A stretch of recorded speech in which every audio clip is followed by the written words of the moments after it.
Today is October 25, 2023. Our reflection is entitled Embracing Responsibility, Stewards of Grace. First reading according to Romans chapter 6, 12-18. Brothers and sisters, sin must not reign over your mortal bodies so that you obey their desires. And do not present the parts of your bodies to sin as weapons for wickedness, but present yourselves to God as raised from the dead to life, and the parts of your bodies to God as weapons for righteousness. For sin is not to have any power over you, since you are not under the law but under grace. What then? Shall we sin because we are not under the law but under grace? Of course not.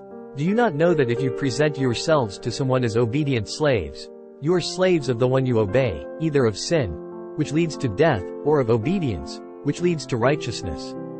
But thanks be to God that, although you were once slaves of sin, you have become obedient from the heart to the pattern of teaching to which you were entrusted. Freed from sin, you have become slaves of righteousness. Holy Gospel of Jesus Christ according to St. Luke chapter 12, 39-48. Jesus said to his disciples, "Be sure of this, if the master of the house had known the hour when the thief was coming, he would not have let his house be broken into. You also must be prepared, for at an hour you do not expect, the Son of Man will come."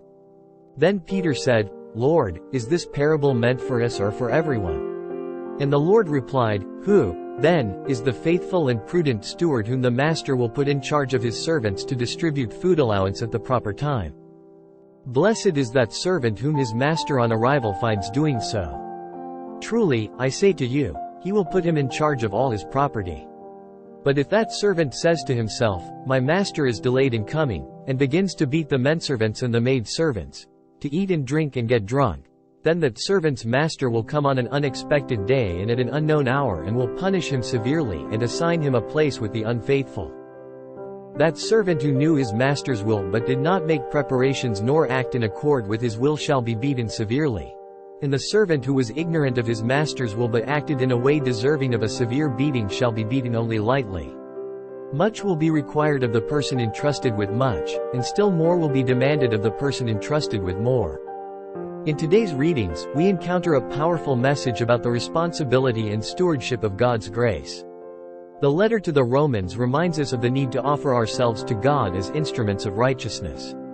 It underscores the transformative nature of grace and its role in leading us toward holiness.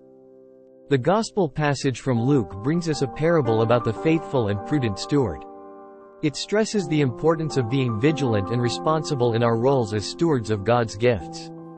Just as the steward in the parable is entrusted with tasks and is expected to manage them wisely, we too are entrusted with the gift of grace and are called to manage it with diligence. These readings encourage us to reflect on our role as stewards of God's grace. We are reminded that our lives should be a living testimony to the transformative power of grace, and that we must use this grace responsibly. As stewards of God's blessings, we have the privilege and duty to bring the love and grace we receive into the world, fostering an environment of growth and holiness. Today, I will reflect on the transformative aspects of my faith journey. I will consider the areas of my life where I might need to surrender more fully to righteousness, even if it leads to division or conflict. In the spirit of Christ's teachings, I will embrace the challenges that arise from living out my faith, trusting in the ultimate reward of sanctification and eternal life. If you found this video meaningful, I invite you to show your support by hitting the like, subscribe and share button, as this will help us reach more people with these reflections. Together, we can create a community that seeks wisdom and spiritual growth.